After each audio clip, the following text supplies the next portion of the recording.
us come alive in that way. So let's watch this SGA video.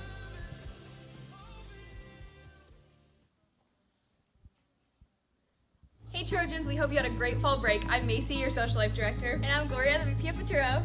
And this Thursday, Futuro and SGA are partnering up to host a drive-in movie for Hispanic Heritage Month. We'll have 2 showings of the movie starting at 7 and 9:30 p.m. We'll have free drinks and popcorn, and Futuro will be selling specialty snacks. You can find all this information on the TNU newsletter or on the TNU SGA Instagram page. We'll see you Thursday night.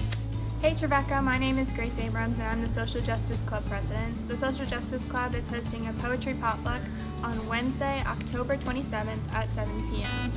The location is to be determined, but bring your friends and settle in to listen to the cultural experiences of our diverse Trevecca community.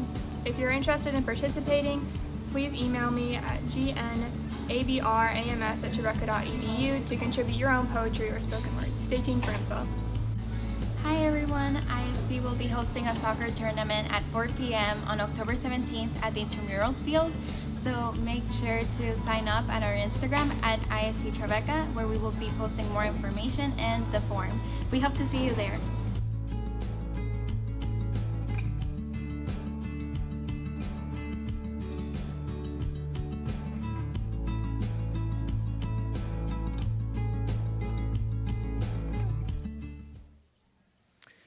Would you guys stand with me? We're going to enter into our time and our space of worship together. Let's start with prayer. Almighty God, King of the universe, we come before you today humbly.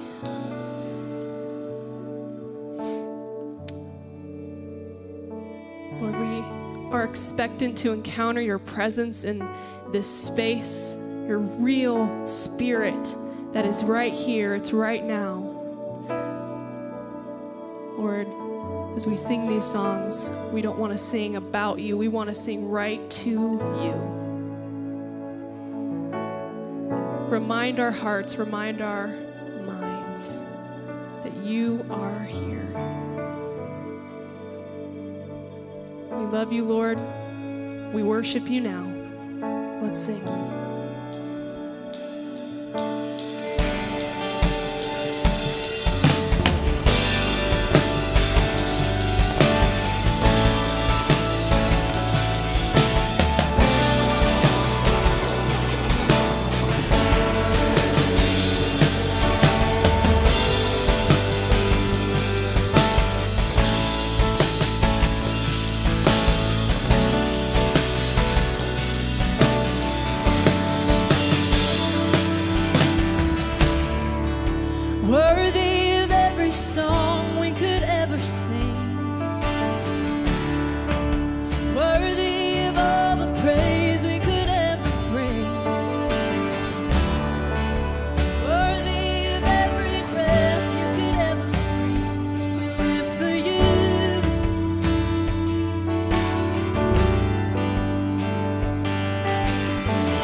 the name above every other name.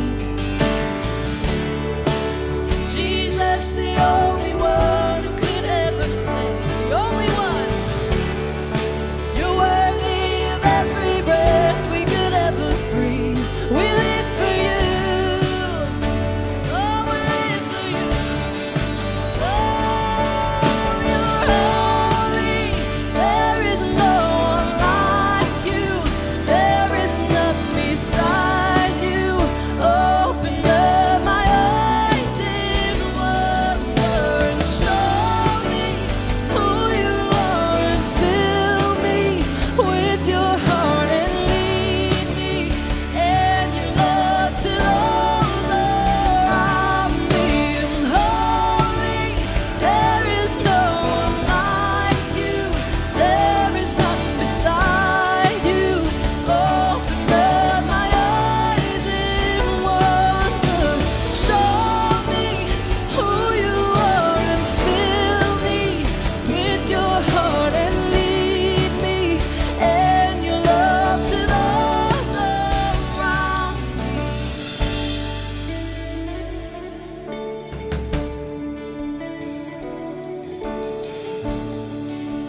Let's make this declaration together. And I will build my life upon your love. It is a firm foundation. I will put my trust in you alone, and I will not be shaken. Come on now. I will build my life upon your love. It is thy firm foundation. I will put my trust in you alone, and I will not be shaken. Holy, there is no one like you. There is none beside you. Open up my eyes in wonder. Show me who you are and fill me with your heart and lead me and your love to those around me. And I will build my life upon your love. It is a firm foundation. I will put my trust in you alone, and I will not be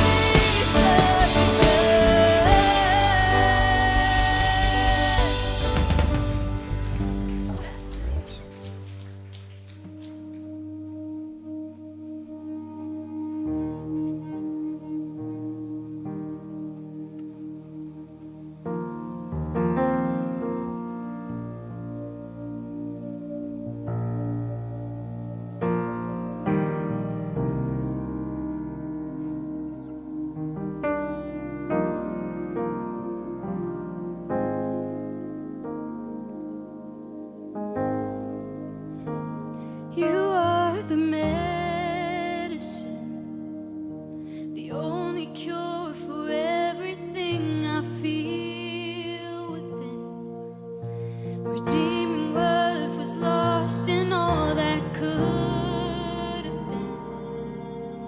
Oh, this is a healing kind of love.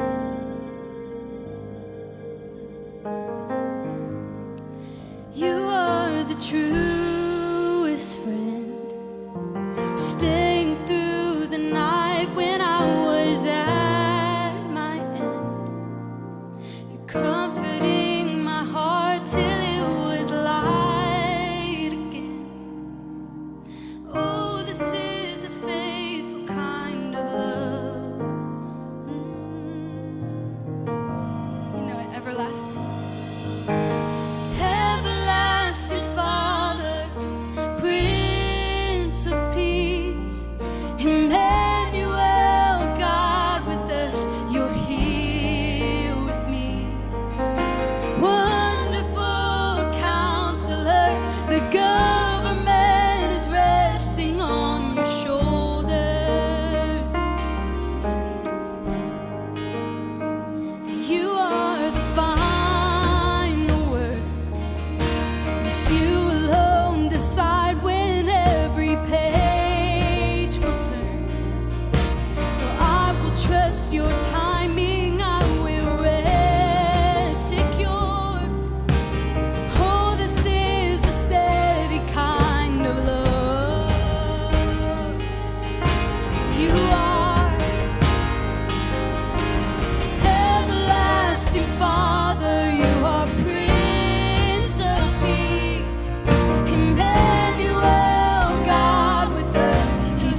Wonderful Counselor, the government is resting on your shoulders. Sing everlasting.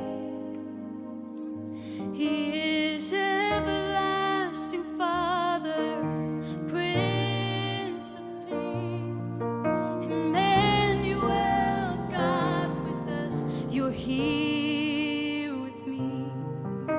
Wonderful Counselor, the government is resting on your shoulders.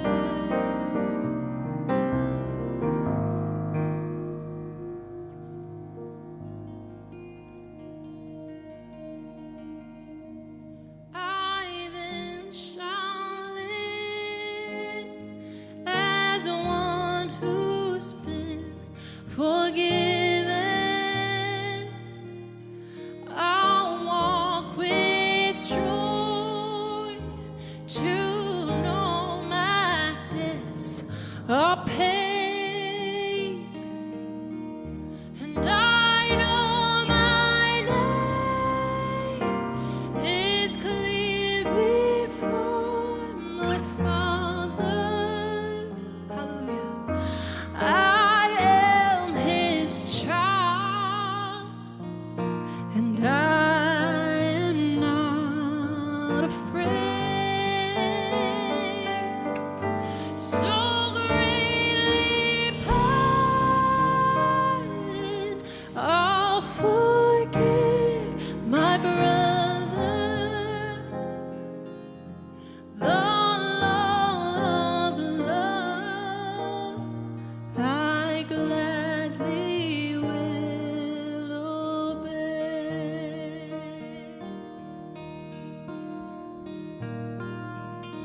I then shall live as one who's learned compassion. And I've been so loved that I'll risk loving too. I'll know how fear builds walls instead of bridges. So I'll dare to see another's point of view. And when relationships demand commitment, then I'll be there to care and follow through. Your kingdom come around and through and in me. Your power and glory, let them shine through me. Declare your hallowed name. Oh, may I bear with honor, and may your living kingdom come in me. The bread of life, oh, may I share with honor, and may you feed a hungry world through me.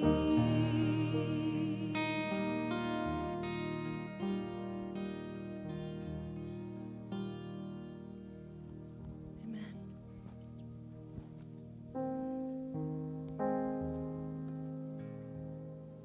All right, hi everyone. My name is Kristen Adams. I'm an AmeriCorps Vista working in the Center for Social Justice. I'm here to lead everyone in a responsive prayer, so if you'll join me. O Lord, our governor, bless the leaders of our land, that we may be a people at peace among ourselves and a blessing to other nations of the earth.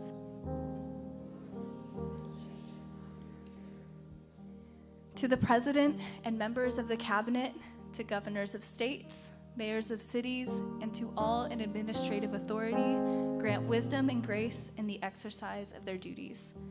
Give grace to your servants, O Lord. To senators and representatives and those who make our laws in states, cities, and towns, give courage, wisdom, and foresight to provide for the needs of all our people and to fulfill our obligations in the community of nations. Give grace to your servants, O Lord. To the judges and officers of our courts, give understanding and integrity, that human rights may be safeguarded and justice served. Give grace to your servants, O Lord. And finally, teach our people to rely on your strength and to accept their responsibilities to their fellow citizens, that they may elect trustworthy leaders and make wise decisions for the well-being of our society, that we may serve you faithfully in our generation and honor your holy name.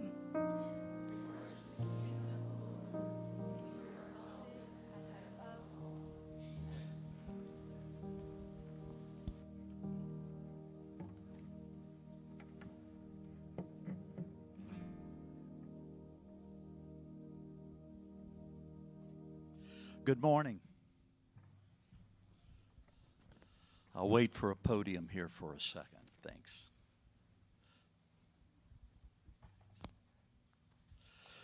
This is a good morning for us to be in chapel together, and it is my privilege this morning to introduce our chapel guest. Forgive me, I need glasses to be able to read what I've written here.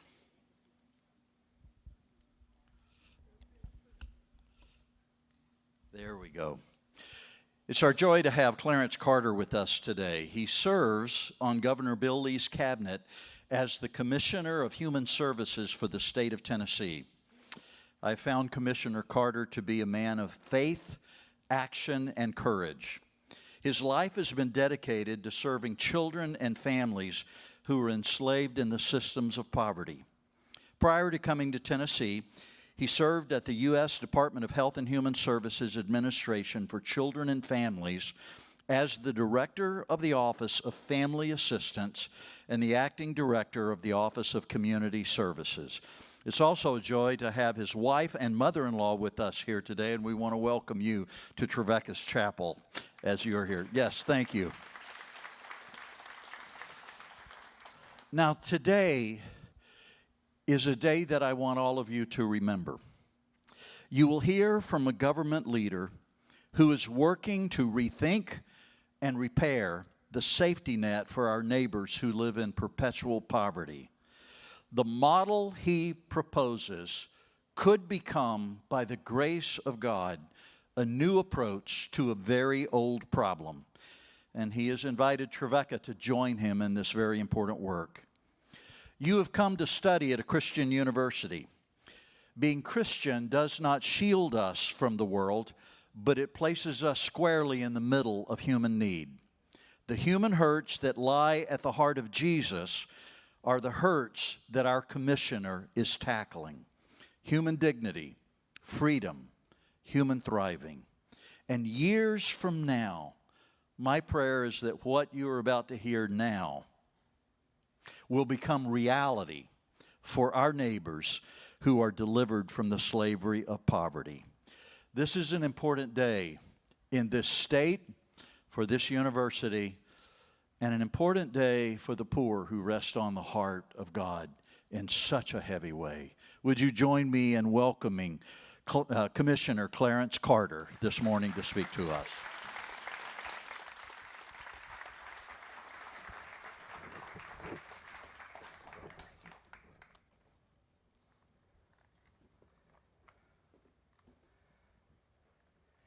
It is an honor and a privilege to be here with you this morning.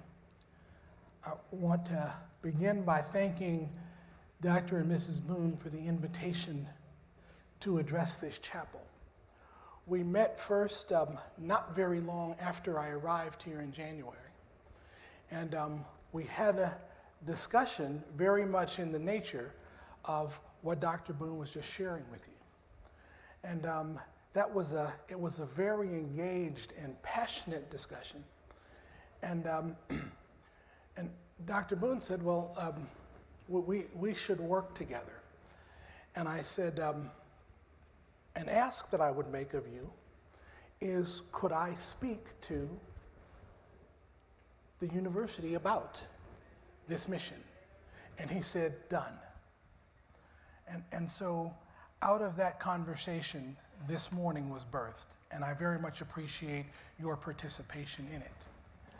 I am joined here this morning by my mother-in-law, Patricia Miller, and her sister, Susie Shade. My wife, Patty, while she is with us here in spirit, she wasn't able to join us this morning because we have an early afternoon engagement. We have to get to San Diego. And as is typical with my wife, it takes her 2 days to pack for a half-day's journey. So Pat. So we've chosen Deuteronomy 15:11 to set the stage for the conversation that we are going to share this morning.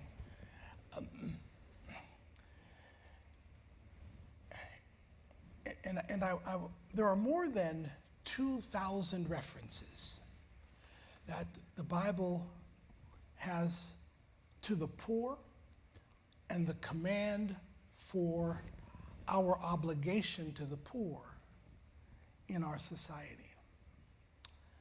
And I chose this particular reference because I think it just sort of sums it all up. I would begin by telling you that I have had a career of almost 3 decades in the administration of the American safety net. And I have had the blessing and good fortune of serving 2 presidents, 4 governors, and a mayor in senior level positions in the administration of the programs and systems that were intended to serve those that are economically, socially, and developmentally vulnerable in our society. I don't share those credentials to boast. I share them because I want you to understand that what I am going to share with you today, it is not rhetoric, it is not theory, it is not hyperbole, it is lived experience. So I want to begin with a graphic, and is somebody monitoring the slides? Okay. Want to begin with sharing a graphic with you, and if we could move to the next slide.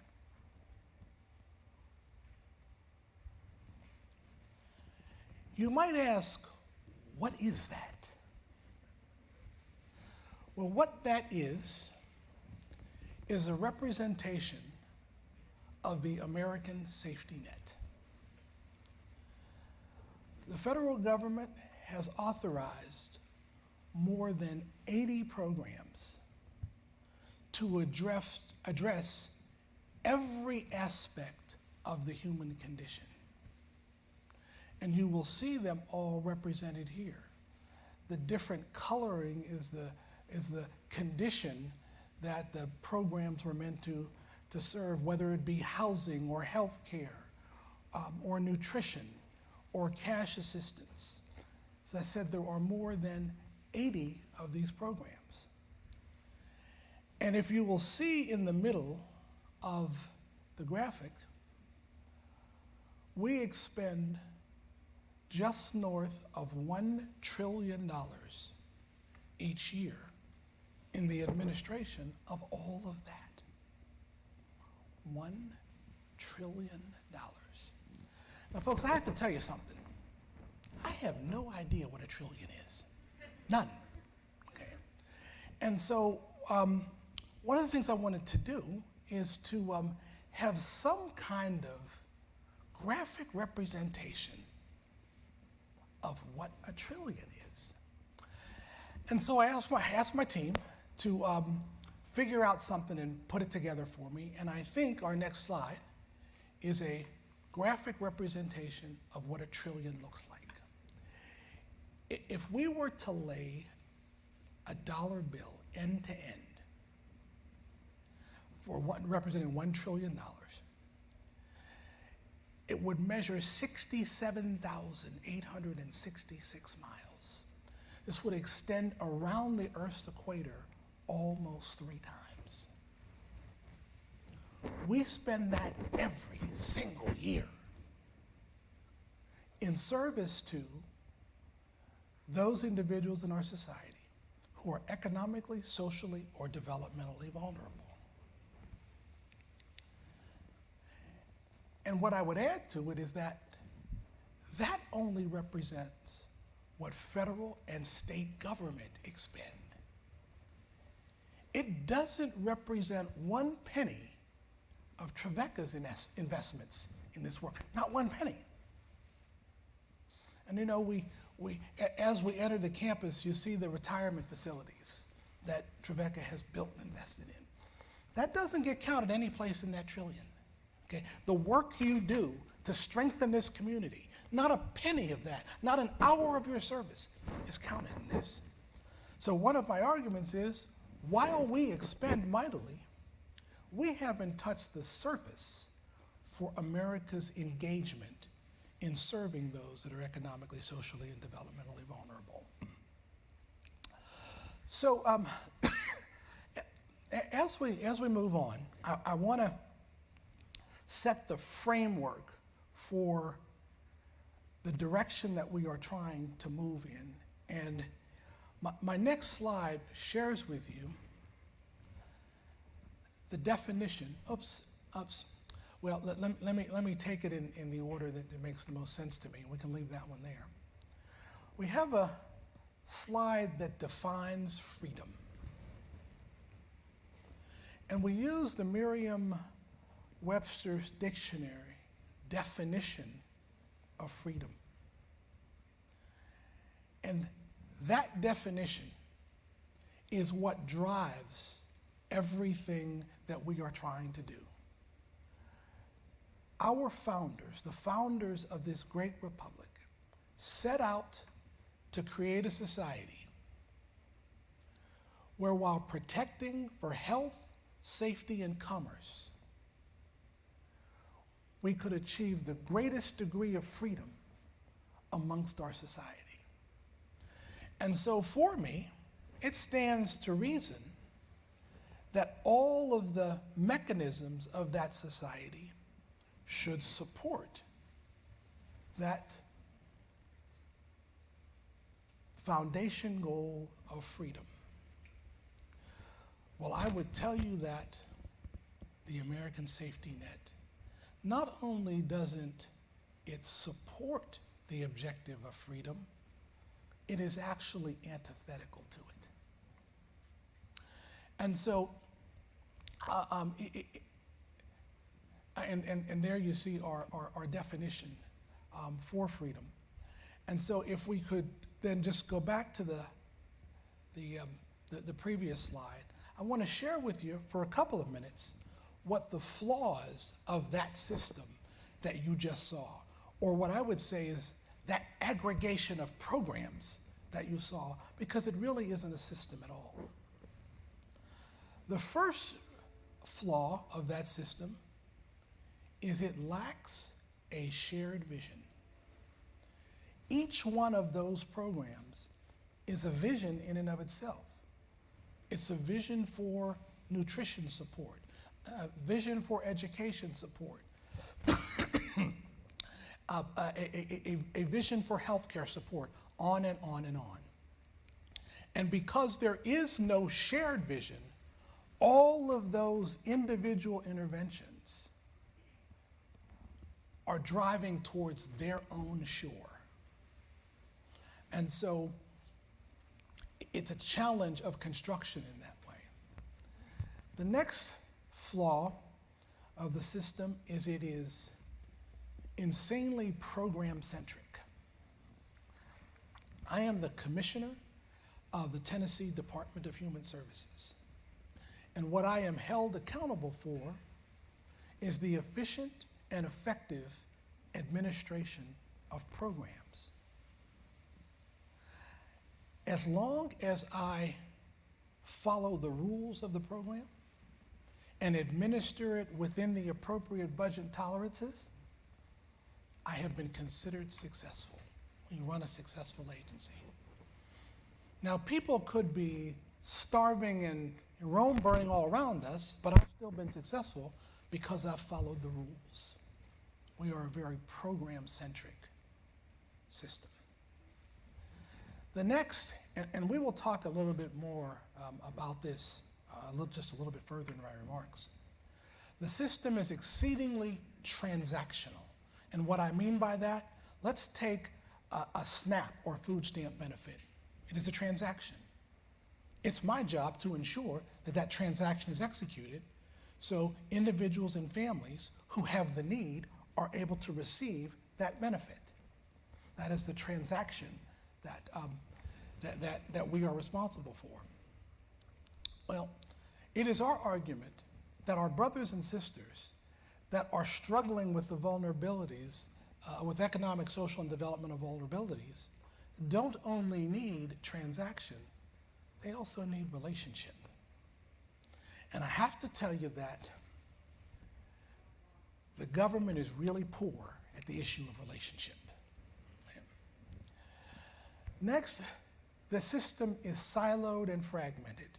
Just think back again to that first graphic. Again, all of those programs exist in their own orbit. Okay? There's no connectivity to them. And so we have this extremely broken or not leveraged and aligned system. And for me, one of the most significant flaws of the system is without a shared vision, there is no intention to grow any of the users of the safety net beyond their need for it. We are only focused on ensuring that they receive the benefit, good, or service.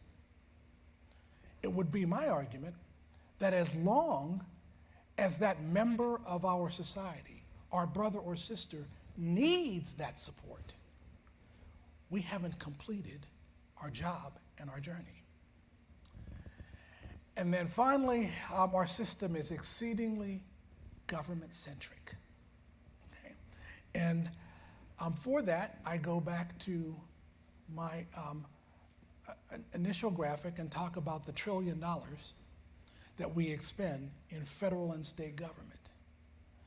Well, again, you would think that that's the only investment America makes in serving the economic and socially and developmentally vulnerable.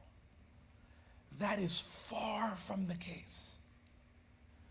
There are literally hundreds of billions of other dollars in other sectors and billions upon billions of person hours every single year in this pursuit. But we don't count any of that. And so these together form a toxic cocktail that we call the American safety net. Well, what my career has been all about is administering that system. And in administering that system, I am one who is blessed to be a visionary. I see the world at 30,000 feet. And I remember in a speech that Robert Kennedy gave, he said, there are those that see the world as it is and ask why. There are others that see it as it could be and ask why not. And I have always been one of those ones that see the world as it could be and ask why not. And so I want to ask you to join me in a journey on reshaping the American safety net. And so if we could go to the next slide here, and I'm hoping it's, so I want to share with you Tennessee's vision for redesigning the safety net. We believe that the safety net should be a mile marker in a life's journey, not a destination unto itself. Not a destination unto itself. It is not enough to ensure that somebody has a housing benefit or a Medicare benefit or a Medicaid benefit or a health benefit or a SNAP or food stamp benefit. That it ought to be our objective to grow individuals beyond that so that that moment in their life is a mile marker in their life's journey, not a destination unto itself. So we begin with the shared vision of growing capacity to reduce dependency. And as you go back through that definition of freedom, dependency is not freedom. And so it becomes our objective to help those brothers and sisters in our society grow beyond the vulnerability that has them need these public supports. And so please know that this is our true north. This is our guiding principle. And so it becomes, it's our belief then, that as we set this out as a true north or a guiding principle, then that enables us to use all of those programs that you saw previously, and enables us to use all of these other investments in our society in service to that shared objective. We make the whole greater than the sum of its parts. And right now what we have done is we have broken down our efforts in America into billions and billions of little pieces. And we think there isn't enough. Well, I would argue with you that there is more than enough. If we would better align and leverage all of America, all of Tennessee, we could achieve this shared objective of growing capacity to reduce dependency.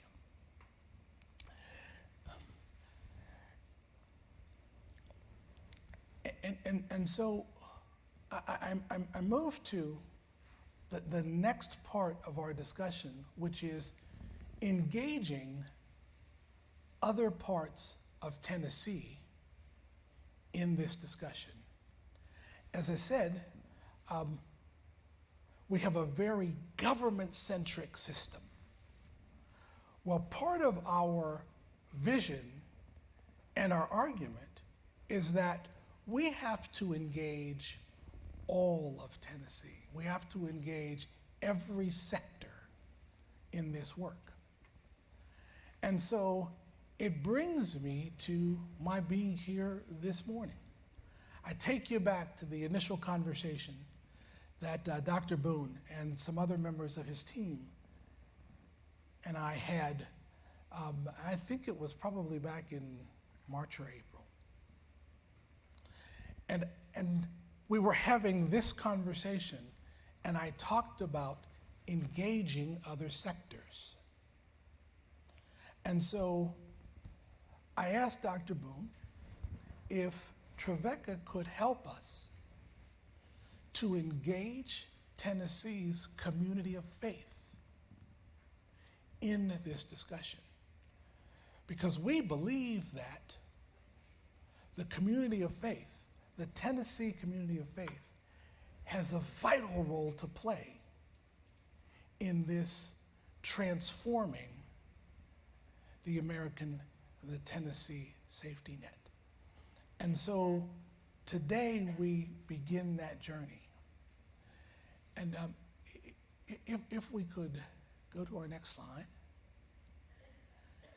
And so this represents the other sectors of Tennessee that we intend to work with in our vision to make the safety net a mile marker in a life's journey, not a destination unto itself. The community of faith, the business community, philanthropy, also state agencies, academia, and non-governmental organizations. And I will get back to non-governmental organizations in just a minute. And so we feel by engaging all of those sectors, and if you could run through those next 3 slides pretty quickly. What you see here is those sectors represent puzzle pieces. And what we are trying to do is to bring those puzzle pieces together. The next slide, and then the next slide, into a whole of Tennessee approach to growing capacity to reduce dependency. Bring all of our energy, all of our intellectual capital, all of our fiscal resources, all of our human capital together in pursuit of that objective.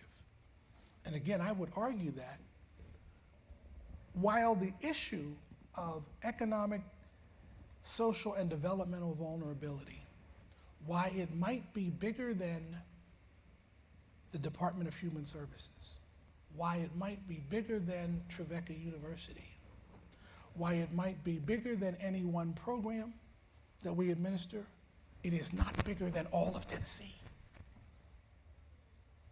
And so this becomes our objective, to bring all of Tennessee together in this pursuit of transforming the way we serve our brothers and sisters who are economically, socially, and developmentally vulnerable.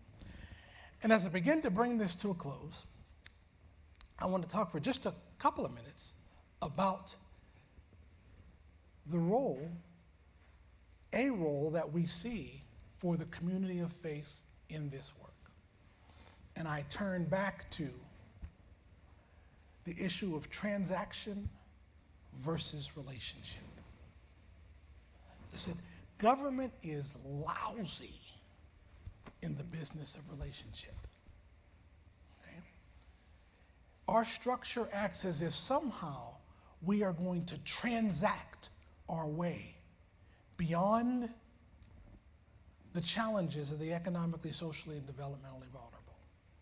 I will tell you that that has been a flawed strategy from the beginning. Government absolutely has a role to play, and that role will continue. But one of the roles the government doesn't play that it should is serving as a catalyst. A catalyst to bring all of the rest of Tennessee to this conversation. And so, as one of the first deliverables from the conversation that Dr. Boone and I had earlier this year, now I said, could you consider helping me to bring together the Tennessee community of faith?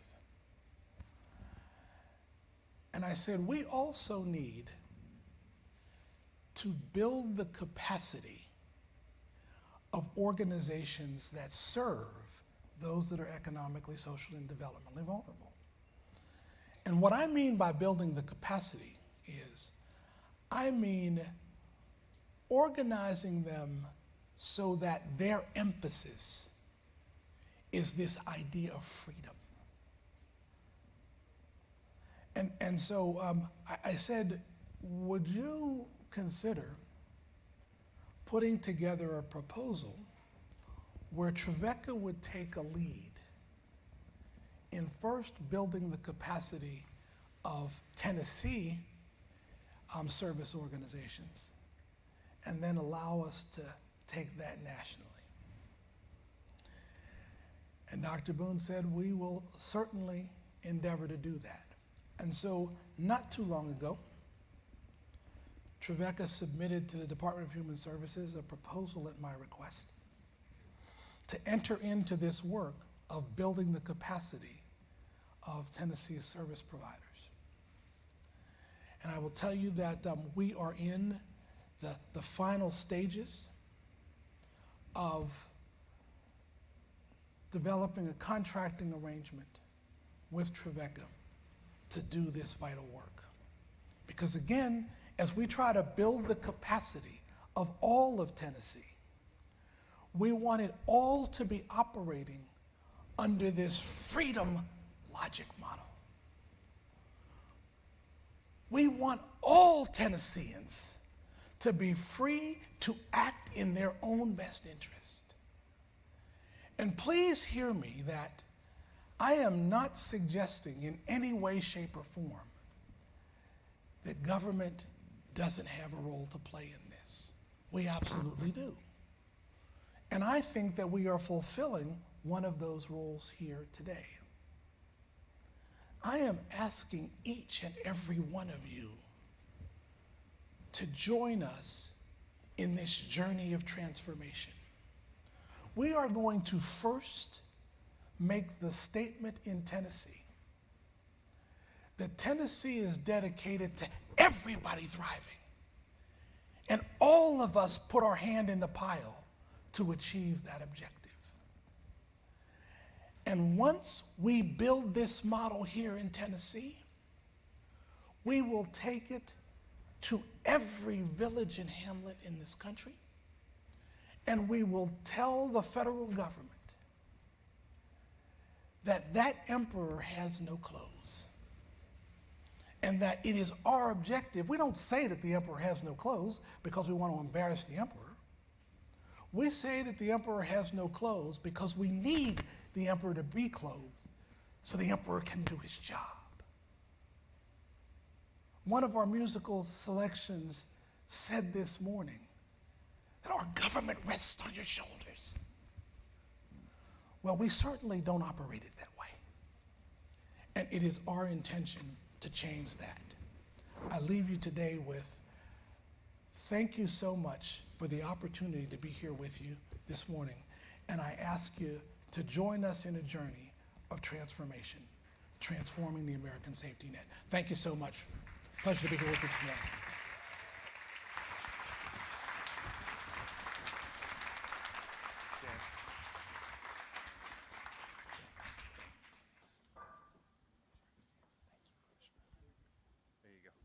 Thanks, Eric. I am so excited. We as a university will have the opportunity to do what is carved in the stone, lead and serve. And we will have the opportunity to begin to make a difference across this state for those who live in poverty. Right now, we are in one of the most challenged zip codes in the entire state of Tennessee. So this is something that spreads from right here in our neighborhood to our state, to our nation, on behalf of our brothers and sisters. And we're excited to accept this challenge and do this with you. Now, 2 or 3 quick announcements, then I'll offer a blessing and we'll be gone. One announcement, we're moving from here to Quick Lecture Hall there in the lower level of the library. And Commissioner Carter will be there, and we're going to do kind of a Q&A time on his plan and what he sees in the future. Jeremy Height and his class are hosting that gathering. Some other professors are joining us. You're welcome to come if you would like to be a part of that in this next class period of time. And then, just because it happens to be now and I'm here with you, there's a couple of really cool announcements that I get to make. The COVID count on our campus today is 0.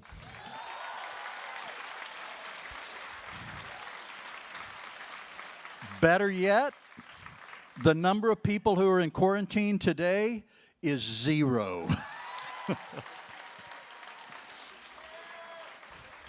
Thank you for all that you are doing to keep this campus safe in every way.